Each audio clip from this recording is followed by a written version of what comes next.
Wow. It's truly an honor to be here with all of you. Today I want to share with you why I believe that most entrepreneurs are slowly killing themselves. If you're an entrepreneur, my intention is to help you achieve greater results in your business by consistently performing at a higher level, by being a lot less stressed out, and by having more fun on your entrepreneurial journey. If you're not an entrepreneur, but you consider yourself to be a hard worker in your job, I still think a lot of these principles will apply to you. Entrepreneurs are a fascinating breed of people. They're some of the most passionate and driven people in the world. And oftentimes, they're also some of the most obsessive and out of balance individuals you'll ever meet. Now, this combination can lead to world-changing innovation and incredible beauty. And unfortunately, it can also lead to a lot of suffering and self-destruction. Now, here's where this gets interesting. This personality issue that most entrepreneurs have to deal with is strongly compounded by a very dangerous social issue. In North America today, the social narrative of entrepreneurship tells us that to be successful, we have to be willing to sacrifice our health, our relationships, and even our emotional well-being. Simply put, we gotta pay the price if we're gonna be successful. And when we look at some of the most successful and the most influential role models of entrepreneurship today, it's pretty interesting what we see. Let's look at Elon Musk, for example. Elon Musk is the poster boy for world-changing entrepreneurship. Over the last year, he's co-founded some extraordinary companies like PayPal, SpaceX, and Tesla. And he's done so by proudly working 100 hours per week. In a recent interview, when asked what advice he would give to aspiring entrepreneurs, Elon said, just work like hell. You just gotta put in 80 to 100 hours per week, week after week. Now, to put this in perspective, to work 80 hours a week, you have to work from 8 a.m. till 9 p.m. nonstop for 6 days a week. And if you're really courageous and you want to work 100 hours a week, you're looking at 6 days a week doing 8 a.m. till 12:30 a.m. That's past midnight. Now, that certainly doesn't leave a lot of time for things like sleep and exercise and spending time with loved ones, which ironically enough are all activities that have been shown scientifically to increase our happiness and our work performance. And working this much can lead to a whole slew of problems. In the case of Elon, there's a darker side to his story that not a lot of people know about. He's only 42, and he's already divorced twice, and he admits that he spends very little time with his 5 children, and that when he's with them, he's often responding to email. Now, I'm not here to judge Elon's lifestyles or decisions, but I do believe that before we start to glorify or emulate someone, we should look at the whole picture, not just their highlight reel. And I know this from experience. The extreme pursuit of my entrepreneurial dreams almost destroyed me, twice. And over the last 12 months, I figured out a way to have greater results in my business, not by pushing harder and working more, but by actually working less, by having more fun and enjoying my life a lot more. I realized that the dichotomy between achieving my greatest dreams and enjoying my life in this moment was actually a false one. And that for people like me and many other entrepreneurs who have an overachieving personality, taking more time to relax and appreciating life more can be the greatest catalyst to bigger results. For some of you, this might sound crazy and like too good to be true. So let me tell you how I came to this realization. 3 years ago, I launched my first business, and my intention was to help people build better habits, improve their mindset, and do more extraordinary things with their life. At first, I was super enthusiastic. I was having the time of my life, and this was really fun. But as I became more successful and as the business grew, my workload increased, and so did the complexity of my life. So, not knowing what to do, I decided to see what other successful entrepreneurs were doing, to see, if I could learn from them.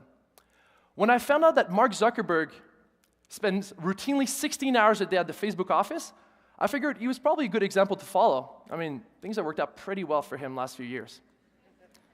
So from that point on, whenever I ran into a problem, I would just unleash my inner Zuckerberg and throw more hard work at the problem. I figured if I could just be a little bit, work a little bit harder, be a little bit more productive, then all my problems would go away, my business would thrive, and then I would be happy. Well, let me tell you, that approach did not work at all.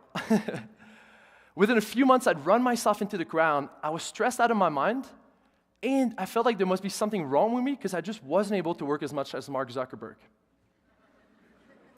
Now, to make things worse, here I was running a business called the Feel Good Lifestyle, while feeling stressed out and exhausted. As you can imagine, I was a little bit out of integrity, and I hated that. So I decided to do things differently. I decided to do a little experiment. I gave myself a 30-day work less challenge. For 30 days, I intentionally spent less time working, and I reallocated the extra time to doing things like spending time with my friends and going in nature and going on more dates with amazing women. Now, as you can imagine, it was a very enjoyable month. And lo and behold, something unexpected happened. My business had its most profitable month ever, by more than 45%. How? Well, for one, because I wasn't working all the time, I had a lot more mental clarity. I was able to see opportunities clearly and act on them decisively. My creativity was on a whole new level. I had some of my best ideas ever, and my team and I were able to execute on them a lot faster. I learned to build systems, I learned to delegate more, and I learned to focus on a few things that actually mattered. Over the next few months, I was on this amazing trajectory, and things were going really well. And then, something interesting happened. Because things were going so well, more opportunities came my way. I said yes to more things, and before long, I was falling back in my old patterns. We're working on all these exciting opportunities. We're making such rapid progress that all I wanted to do was work more. I was addicted to the dopamine rush I got from crossing things off my to-do list. And I was totally high off of the idea that I was achieving my biggest goals. But before long, the high began to fade. And I started to feel like all I was doing was run around all day trying to keep 300 balls in the air. Deep down, I knew I wanted to take a break, but I was terrified that if I did, the whole thing would fall apart and my business would crumble. Here I was, this successful young entrepreneur, suffocating under the weight of my own ambitions. I didn't know what to do, so I just reverted back to my old MO. I threw more hard work at the problem, hoping it would solve everything. Well, it didn't. One day in the midst of all this chaos, I decided to go to a sensory deprivation tank. Now, for those of you who don't know, a sensory deprivation tank is a tank that's half full with water with a lot of salt, where you can actually float on top of the water in total darkness and total quietude. It's a great place to relax and to do some deep reflection. That day, when I laid down to float, I immediately felt this immense wave of fatigue surge through my body. I felt it all the stress, all the pressure, all the discipline I'd imposed upon myself in my quest to build the next great company. I felt it. And in that moment, the dam just broke. I started crying uncontrollably. For the next 30 minutes, I just laid there, butt naked in the dark, crying my heart out, with no idea what the hell was happening to me. I wasn't even sad. I was just completely exhausted and emotionally drained. For the last 3 years, I'd pushed myself so hard. I'd taken on so many challenges, and I'd overcome so many of my fears and insecurities along the way, but I'd never given myself the time or the permission to actually recover from all this madness. It's funny, looking back, this whole time I thought I was doing such a great job, when in reality, what I was actually doing was slowly killing myself. And I know I'm not the only one. I was like the athlete who's so motivated and training so hard for the Olympics that he ends up overtraining and injuring himself. Sometimes we can have the best intentions in the world, but the extreme pursuit of our dreams ends up destroying us, physically, mentally, and emotionally. So in that moment, I knew I needed to radically alter my approach to entrepreneurship. So I slowed down. I temporarily scaled down parts of the business, and I started asking myself the big questions, like, who am I? Why am I doing all this? And what do I really want? I scrapped the whole master plan, and I decided to give myself time to realign with my purpose and with my soul's desires. I decided to stop treating myself like a machine and accept the fact that I'm just human, and sometimes I just need to chill out, just like everybody else. I decided to stop obsessing about the future and about these big goals I had in mind, and to start appreciating all the beauty that's in my life right now. And I made a very critical change to my mindset.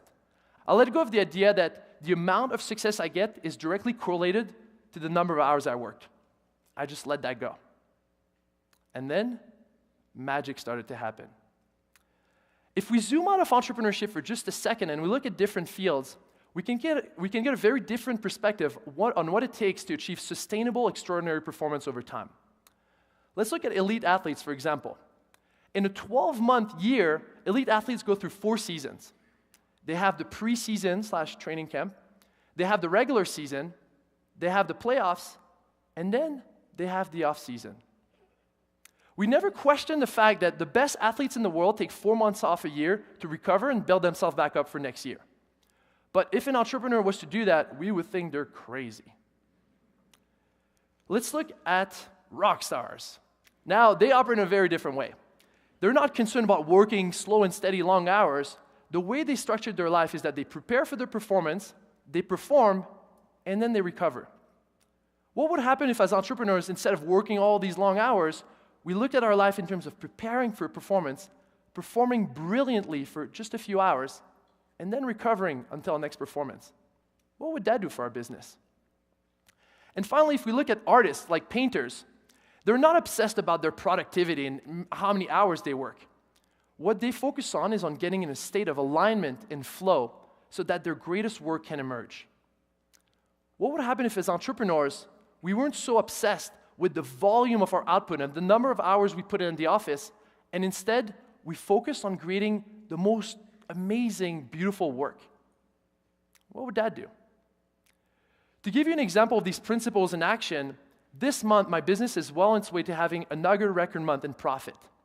But we didn't do it by hustling harder and pushing more. I actually spent the first week of the month on a sailing trip off the coast of California with my friends, totally disconnected from work. Actually, the only productive thing I did was write this talk.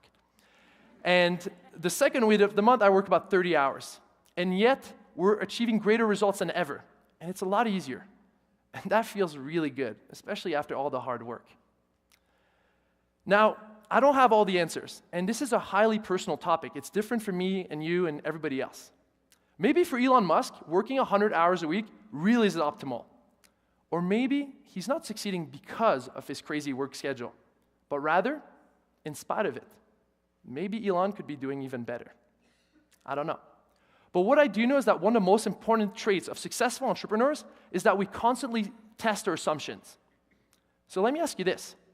What is your current assumption about the correlation between the number of hours you work and the amount of success you'll have? Do you believe that you have to push yourself to the limit each week in order to reach your goals? Or is it possible that maybe if you slow down a little bit, if you give yourself more time to rest, to reflect, and to recover, not only you'd be happier and healthier, but your business would be better as well? If you think there's even a remote chance that that might be the case, I think we should test it. So here's my invitation to you. For the next 30 days, and starting on Monday morning, give yourself a 30-day work less challenge.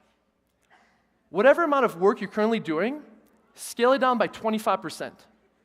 So if you're currently working 80 hours, scale it down to 60. Yeah.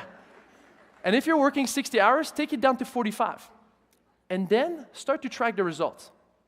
Look at the qualitative metrics like how you feel and how creative and productive you're being, and look at the hard data, the quantitative metrics like your profit and your revenue, and see what happens. Worst case scenario, you'll have a really fun month, you'll get to experience life in a whole different way, and you'll be a lot more rested by the time you get back to the regular schedule next month. But best case scenario, you realize that this whole time you've been the victim of a broken social narrative, and that you could actually be more successful by working less. How cool would that be? A lot of successful entrepreneurs are starting to make that shift. From Yvon Chouinard from Patagonia to Tim Ferriss and even Arianna Huffington. Maybe it's time for you to make that shift as well. Whatever you decide to do, here's the bottom line. Entrepreneurship does take a lot of hard work. And there's always going to be phases where we need to sprint and put in longer hours. But trying to stay in beast mode all the time is one of the most destructive things we can do for our health, for our relationships, and for our business. I sincerely believe that now more than ever, the world needs its entrepreneurs to shine if together we're going to overcome some of the world's biggest problems. But this isn't going to happen when entrepreneurs are constantly exhausted and just running on fumes all the time.